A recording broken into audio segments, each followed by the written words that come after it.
How to Succeed, or Stepping Stones to Fame and Fortune, by Orison Swett Marden. Chapter 8. The Conquest of Obstacles. Nature, when she adds difficulties, adds brains. Emerson. Exigencies create the necessary ability to meet and conquer them. Wendell Phillips. Many men owe the grandeur of their lives to their tremendous difficulties. Spurgeon. The rugged metal of the mind must burn before its surface shine. Byron. When a man looks through a tear in his own eye, that is a lens which opens reaches in the unknown and reveals orbs no telescope could do. Beecher. No man ever worked his way in a dead calm. John Neal. Kites rise against, not with, the wind.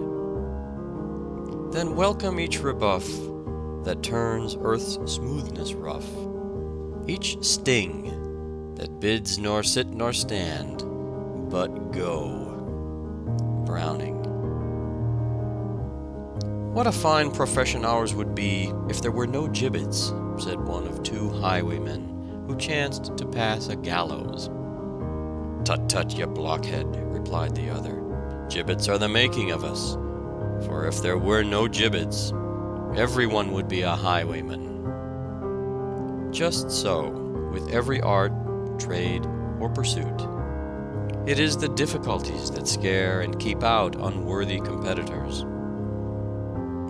Life, says a philosopher, refuses to be so adjusted as to eliminate from it all strife and conflict and pain. There are 1,000 tasks that, in larger interests than ours, must be done, whether we want them or no. The world refuses to walk upon tiptoe so that we may be able to sleep. It gets up very early and stays up very late. And all the while there is the conflict of myriads of hammers and saws and axes with the stubborn material that in no other way can be made to serve its use and do its work for man. And then, too, these hammers and axes are not wielded without strain or pang, but swung by the millions of toilers who labor with their cries and groans and tears. Nay, our temple building, whether it be for God or man, exacts its bitter toll and fills life with cries and blows. The 1,000 rivalries of our daily business, the fierce animosities when we are beaten, the even fiercer exultation when we have beaten, the crashing blows of disaster, the piercing scream of defeat, these things we have not yet gotten rid of, nor in this life ever will. Why should we wish to get rid of them? We are here, my brother, to be hewed and hammered and planed in God's quarry and on God's anvil for a nobler life to come. Only the muscle that is used is developed. Troubles are often the tools by which God fashions us for better things, said Beecher. Far up the mountainside lies a block of granite, and says to itself, "How happy am I in my serenity! Above the winds, above the trees, almost above the flight of birds, here I rest age after age, and nothing disturbs me." Yet, what is it? It is only a bare block of granite, jutting out of the cliff, and its happiness is the happiness of death. By and by comes the miner, and with strong and repeated strokes he drills a hole in its top, and the rock says, "What does this mean?" Then the black powder is poured in, and with a blast that makes the mountain echo, the block is blown asunder, and goes crashing down into the valley. "Ah!" it exclaims as it falls, "why this rending?" Then come saws to cut and fashion it, and humbled now, and willing to be nothing, it is borne away from the mountain and conveyed to the city. Now it is chiseled and polished, until at length, finished in beauty, by block and tackle it is raised, with mighty hoistings, high in the air, to be the topstone on some monument of the country's glory. It is this scantiness of means, this continual deficiency, this constant hitch, this perpetual struggle to keep the head above water and the wolf from the door, that keeps society from falling to pieces. Let every man have a few more dollars than he wants, and anarchy would follow. "Do you wish to live without a trial?" asks a modern teacher. "Then you wish to die but half a man. Without trial you cannot guess at your own strength. Men do not learn to swim on a table. They must go into deep water and buffet the waves. Hardship is the native soil of manhood and self-reliance. Trials are rough teachers, but rugged schoolmasters make rugged pupils. A man who goes through life prosperous and comes to his grave without a wrinkle is not half a man. Difficulties are God's errands, and when we are sent upon them, we should esteem it a proof of God's confidence. We should reach after the highest good." Suddenly, with much jarring and jolting, an electric car came to a standstill just in front of a heavy truck that was headed in an opposite direction. The huge truck wheels were sliding uselessly round on the car tracks that were wet and slippery from rain. All the urging of the teamster and the straining of the horses were in vain, until the motorman quietly tossed a shovelful of sand on the track under the heavy wheels, and then the truck lumbered on its way. "Friction is a very good thing," remarked a passenger. There is a beautiful tale of Scandinavian mythology. A hero, under the promise of becoming a demigod, is bidden in the celestial halls to perform 3 test acts of prowess. He is to drain the drinking horn of Thor. Then he must run a race with a courser so fleet that he fairly spurns the ground under his flying footsteps. Then he must wrestle with a toothless old woman, whose sinewy hands, as wiry as eagle claws in the grapple, make his very flesh to quiver. He is victorious in them all. But as the crown of success is placed upon his temples, he discovers for the first time that he has had for his antagonist the 3 greatest forces of nature. He raced with thought. He wrestled with old age. He drank the sea. Nature, like the God of nature, wrestles with us as a friend, not an enemy, wanting us to gain the victory, and wrestles with us that we may understand and enjoy her best blessings. Every greatest and highest earthly good has come to us unfolded and enriched by this terrible wrestling with nature. A curious society still exists in Paris, composed of dramatic authors who meet once a month and dine together. Their number has no fixed limit. Only every member to be eligible must have been hissed. An eminent dramatist is selected for chairman and holds the post for 3 months. His election generally follows close upon a splendid failure. Some of the world-famous ones have enjoyed this honor. Dumas Jr., Zola, and Offenbach have all filled this chair and presided at the monthly dinner. These dinners are given on the last Friday of the month and are said to be extraordinarily hilarious. "I do believe God wanted a grand poem of that man," said George MacDonald of Milton, "and so blinded him that he might be able to write it." Quote, "returned with thanks," unquote, has made many an author. Failure often leads a man to success by arousing his latent energy, by firing a dormant purpose, by awakening powers which were sleeping. Men of metal turn disappointments into helps, as the oyster turns into pearls the sand which annoys it. Let the adverse breath of criticism be to you only what the blast of the storm wind is to the eagle, a force against him that lifts him higher. I do not see, says Emerson, how any man can afford, for the sake of his nerves and his nap, to spare any action in which he can partake. It is pearls and rubies to his discourse. Drudgery, calamity, exasperation, want are instructors in eloquence and wisdom. The true scholar grudges every opportunity of action passed by as a loss of power. Adversity is a severe instructor, says Edmund Burke, set over us by one who knows us better than we do ourselves, as he loves us better too. He that wrestles with us strengthens our nerves and sharpens our skill.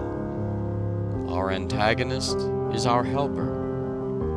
This conflict with difficulty makes us acquainted with our object and compels us to consider it in all its relations. It will not suffer us to be superficial. Strong characters, like the palm tree, seem to thrive best when most abused. Men who have stood up bravely under great misfortune for years are often unable to bear prosperity. Their good fortune takes the spring out of their energy, as the torrid zone enervates races accustomed to a vigorous climate. Some people never come to themselves until baffled, rebuffed, thwarted, defeated, crushed in the opinion of those around them. Trials unlock their virtues. Defeat is the threshold of their victory. Every man who makes a fortune has been more than once a bankrupt, if the truth were known, says Albion Tourget.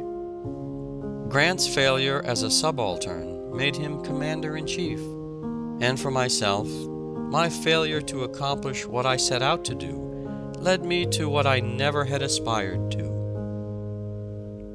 What is defeat? Asked Wendell Phillips. Nothing but education. And a life's disaster may become the landmark from which there has begun a new era, a broader life for man. To make his way at the bar, said an eminent jurist, a young man must live like a hermit and work like a horse. There is nothing that does a young lawyer so much good as to be half-starved. We are the victors of our opponents. They have developed in us the very power by which we overcome them. Without their opposition, we could never have braced and anchored and fortified ourselves, as the oak is braced and anchored for its 1,000 battles with the tempests. Our trials, our sorrows, and our griefs develop us in a similar way. Obstacles, says Mitchell, are great incentives. I lived for whole years upon Virgil and found myself well off. Poverty, Horace tells us, drove him to poetry. Nothing more unmans a man than to take away from him the spur of necessity, which urges him onward and upward to the goal of his ambition. Man is naturally lazy, and wealth induces indolence. The great object of life is development, the unfolding and drawing out of our powers, and whatever tempts us to a life of indolence or inaction, or to seek pleasure merely, whatever furnishes us a crutch when we can develop our muscles better by walking, all helps, guides, props, whatever tempts a life of inaction, in whatever guise it may come, is a curse. I always pity the boy or girl with inherited wealth, for the temptation to hide their talents in a napkin, undeveloped, is very, very great. It is not natural for them to walk when they can ride, to go alone when they can be helped. Quentin Matsys was a blacksmith at Antwerp. When in his 20th year, he wished to marry the daughter of a painter. The father refused his consent. "Wert thou a painter," said he, "she should be thine, but a blacksmith, Never." "I will be a painter," said the young man. He applied his new art with so much perseverance that in a short time he produced pictures which gave a promise of the highest excellence. He gained for his reward the fair hand for which he sighed, and rose ere long to a high rank in his profession. Take 2 acorns from the same tree, as nearly alike as possible. Plant one on a hill by itself, and the other in a dense forest, and watch them grow. The oak standing alone is exposed to every storm. Its roots reach out in every direction, clutching the rocks and piercing deep into the earth. Every rootlet lends itself to steady the growing giant, as if in anticipation of fierce conflict with the elements. Sometimes its upward growth seems checked for years, but all the while it has been expending its energy in pushing a root against a large rock to gain a firmer anchorage. Then it shoots proudly aloft again, prepared to defy the hurricane. The gales which sport so rudely with its wide branches find more than their match, and only serve still further to toughen the very minutest fiber from pith to bark. The acorn planted in the deep forest shoots up a weak, slender sapling. Shielded by its neighbors, it feels no need of spreading its roots far and wide for support. Take 2 boys, as nearly alike as possible. Place one in the country away from the hothouse culture and refinements of the city, with only the district school, the Sunday school, and a few books. Remove wealth and props of every kind, and if he has the right kind of material in him, he will thrive.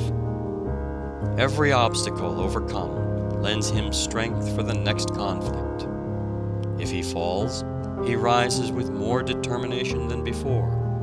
Like a rubber ball, the harder the obstacle he meets, the higher he rebounds. Obstacles and opposition are but apparatus of the gymnasium in which the fibers of his manhood are developed. He compels respect and recognition from those who have ridiculed his poverty. Put the other boy in a Vanderbilt family. Give him French and German nurses. Gratify every wish.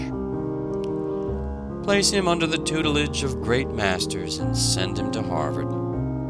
Give him thousands a year for spending money, and let him travel extensively. The 2 meet. The city lad is ashamed of his country brother.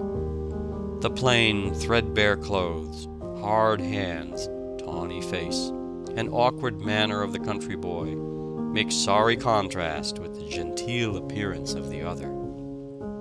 The poor boy bemoans his hard lot, regrets that he has, quote, "no chance in life," unquote, and envies the city youth. He thinks that it is a cruel providence that places such a wide gulf between them.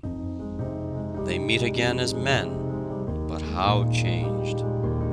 It is as easy to distinguish the sturdy, self-made man from the one who has been propped up all his life by wealth, position, and family influence, as it is for the shipbuilder to tell the difference between the plank from the rugged mountain oak and one from the sapling of the forest.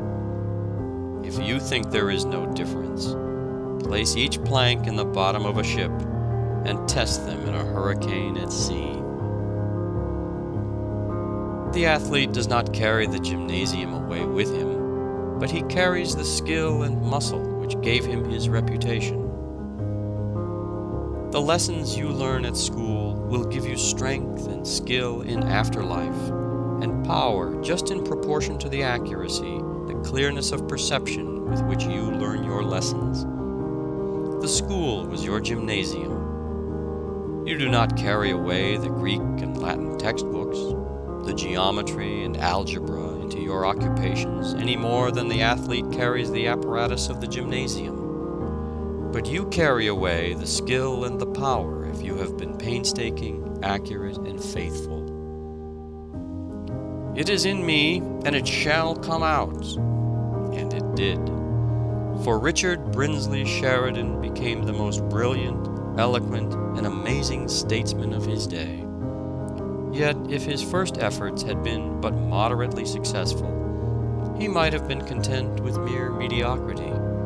It was his defeats that nerved him to strive for eminence and win it. But it took hard, persistent work in his case to secure it, just as it did in that of so many others.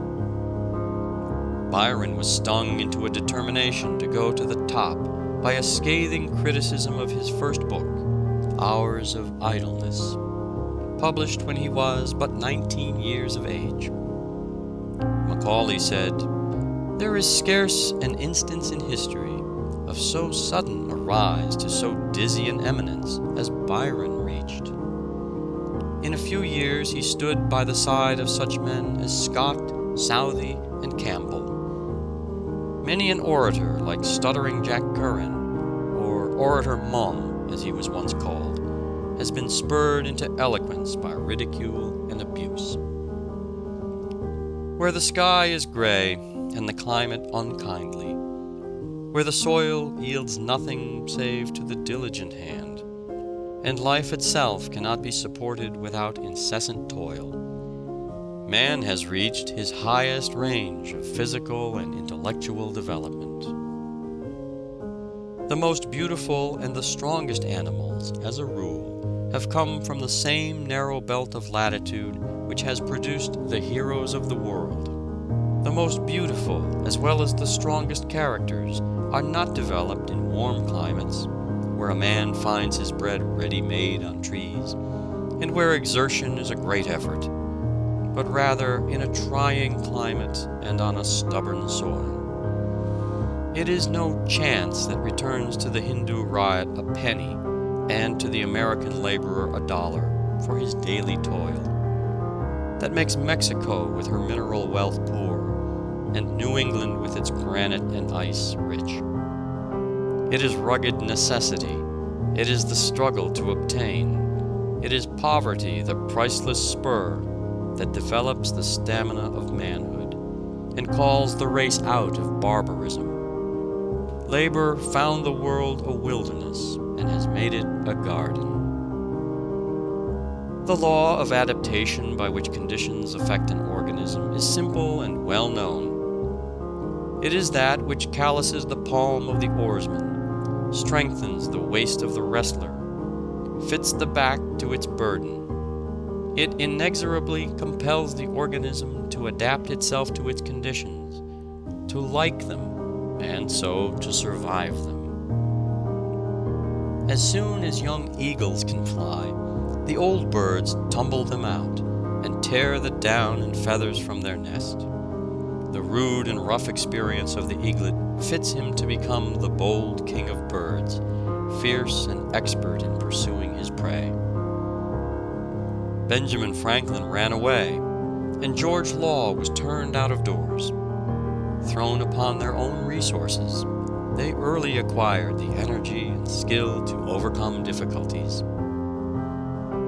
Boys who are bound out, crowded out, kicked out, usually turn out, while those who do not have these disadvantages frequently fail to come out. From an aimless, idle, and useless brain, emergencies often call out powers and virtues before unknown and unsuspected. How often we see a young man develop astounding ability and energy after the death of a parent or the loss of a fortune, or after some other calamity has knocked the props and crutches from under him.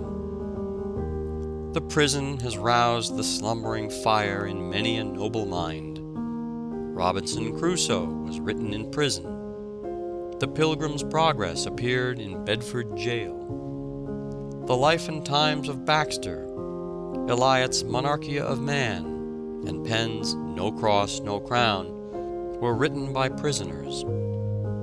Sir Walter Raleigh wrote the history of the world during his imprisonment of 13 years. Luther translated the Bible while confined in the castle of Wartburg. For 20 years Dante worked in exile, and even under sentence of death. His works were burned in public after his death, but genius will not burn. Adversity exasperates fools, dejects cowards, draws out the faculties of the wise and industrious, puts the modest to the necessity of trying their skill, awes the opulent, and makes the idle industrious. Neither do uninterrupted success and prosperity qualify men for usefulness and happiness. The storms of adversity, like those of the ocean, rouse the faculties, and excite the invention, prudence, skill, and fortitude of the voyager. The martyrs of ancient times, in bracing their minds to outward calamities, acquired a loftiness of purpose and a moral heroism worth a lifetime of softness and security. A man upon whom continuous sunshine falls is like the earth in August. He becomes parched and dry and hard and close-grained. Men have drawn from adversity the elements of greatness.